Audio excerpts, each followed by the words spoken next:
سوره ماعون. بسم الله الرحمن الرحیم. به نام خدای بخشاینده مهربان.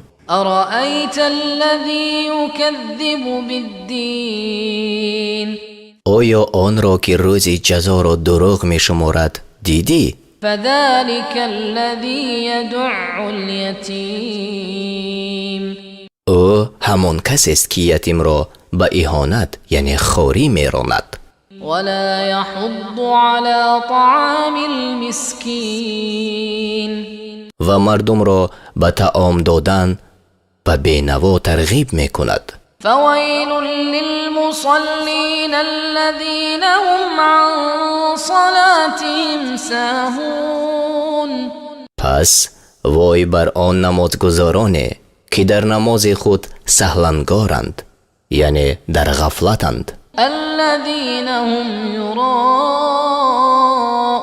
ويمنعون الماعون آنان که ریاکاری می کنند و از دادن زکات سرکشی می کنند. ماعونه را که کنایه از زکات دانستند در آیت 7 آن آمده است. این سوره در مکه نازل شده و 7 آیت دارد.